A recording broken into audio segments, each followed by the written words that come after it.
നമ്മുടെ രാഷ്ട്രീയക്കാരുടെ കാര്യങ്ങൾ ആലോചിച്ചാൽ വലിയ തമാശയാണ്. ഭൂലോക ഉഡായിപ്പെന്ന് പറയാം നമുക്ക്. അതായത് ഇലക്ഷൻ കമ്മീഷൻ്റെ വോട്ടേഴ്സ് ലിസ്റ്റിൽ പരാതി പറഞ്ഞു. രാജ്യവ്യാപകമായിട്ടാണ് പരാതി വന്നത്.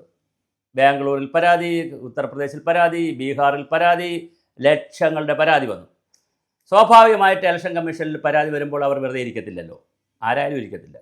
അവർ സ്പെഷ്യൽ കറക്ഷൻ പരിപാടിയുമായിട്ട് ഇറങ്ങി. അതായത് സ്പെഷ്യൽ ഇൻറ്റൻസീവ് റിവിഷൻ, SIR ആയിട്ട് ഇറങ്ങിയവർ.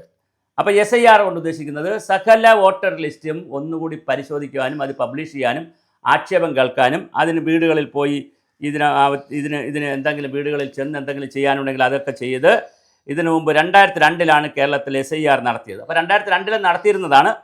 അന്നത്തെ വോട്ടേഴ്സ് പട്ടികയുടെ അടിസ്ഥാന രേഖ ആയതിനു ശേഷം നടന്ന നിയമസഭാ ലോകസഭ തിരഞ്ഞെടുപ്പ് വോട്ടർ പട്ടികയിൽ ഇടം പിടിച്ച എല്ലാവരും ആധാർ അടക്കമുള്ള 12 രേഖകളിൽ ഒന്ന് വീട്ടുകളിൽ എത്തുന്നത് BLOമാർ കാണിച്ച് ബോധ്യപ്പെടുത്തേണ്ടതാണ്. അപ്പോൾ 2002 നല്ല ഒരു സ്പെഷ്യൽ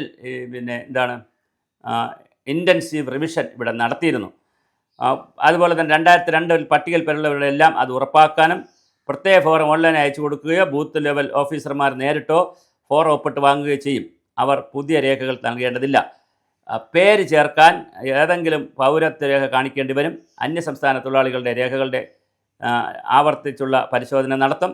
അവർക്കും അവരുടെ നാട്ടിൽ വോട്ടുണ്ടോ ഇല്ലയോ എന്നുള്ള കാര്യമെല്ലാം ഉറപ്പാക്കും. അങ്ങനെ വലിയ തോതിലാണ് സ്പെഷ്യൽ ഇൻറ്റൻസീവ് റിവിഷൻ വരുന്നത്. അത് 20 പാർട്ടികളുടെ യോഗം ചേരുന്നുണ്ട്. 2002 വോട്ടർ പട്ടികയ്ക്കെല്ലാം കൺഫർമേഷൻ ഫോം അയക്കും. വോട്ടർമാർക്കെല്ലാം കൺഫർമേഷൻ അയക്കും. 25 വോട്ടർ പട്ടികയിലുള്ളവർ രേഖകളും വിവരങ്ങളും കാണിക്കണം.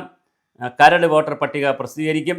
അതിലില്ലാത്തവർ പേര് ചേർക്കാൻ വീണ്ടും അപേക്ഷിക്കണം. ഇങ്ങനെ വളരെ കൃത്യമായ പ്രൊവിഷൻസ് വെച്ചുകൊണ്ടാണ് ഇലക്ഷൻ കമ്മീഷൻ പോകുന്നത്. അപ്പോൾ രത്തൻ കേൽക്കർ കേരളത്തിലെ ഇത് ഭംഗിയായി ഇവിടെ നടത്തും എന്ന് പുതുക്കാൻ തീരുമാനിച്ചിട്ടുണ്ടെന്ന് കേരള ചീഫ് ഇലക്ഷൻ കമ്മീഷണറും നമ്മളോട് പറഞ്ഞിട്ടുണ്ട്.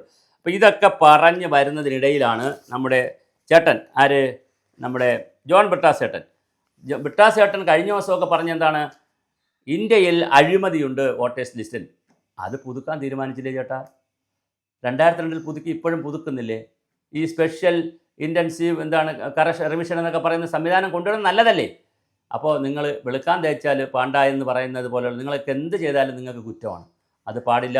ഈ റിവിഷൻ നടക്കട്ടെ, ഭംഗിയായി ഈ കാര്യങ്ങൾ മുന്നോട്ട് പോകട്ടെ. ഇലക്ഷൻ കമ്മീഷന് എന്തെങ്കിലും കളങ്കം പറ്റിയിട്ടില്ല, അവർ തിരുത്തണം. കാരണം അത് ഒരു ഭരണഘടനാ സ്ഥാപനമാണ്. നമ്മുടെ ജനാധിപത്യത്തിലെ ഏറ്റവും പ്രധാനപ്പെട്ട ഒരു സ്ഥാപനങ്ങളിലൊന്നാണ് ഒരു ഇലക്ഷൻ കമ്മീഷൻ. ഒരു പരിപാടിയാണ് ഇലക്ഷൻ. അതുകൊണ്ട് തന്നെ അത് ആ അർത്ഥത്തിൽ തന്നെ വിജയിക്കേണ്ടത് കാലഘട്ടത്തിൻ്റെ ആവശ്യമാണ്. തീർച്ചയായിട്ടും സ്പെഷ്യൽ ഇൻറ്റൻസീവ് റിവിഷൻ നടക്കട്ടെ. എല്ലാവിധ പിന്തുണയും നമ്മൾ കൊടുക്കണം. ഓഫീസർമാർക്ക് വീണ്ടും കൊടുക്കണം. ലിസ്റ്റ് വന്നു കഴിഞ്ഞാൽ തീർച്ചയായിട്ടും അവർക്ക് പഴുതടച്ച ലിസ്റ്റ് കൊണ്ടുവരാൻ എല്ലാ രാഷ്ട്രീയ പാർട്ടികളും സഹായിക്കുക. അങ്ങനെ നമുക്ക് ജനാധിപത്യത്തിൻ്റെ നല്ല നാളുകളെ തിരിച്ചു പിടിക്കാം. എന്തെങ്കിലും പുഴുക്കുത്തുകൾ സംഭവിച്ചിട്ടുണ്ടെങ്കിൽ അതിനെതിരെ നമുക്ക് പോരാടാം.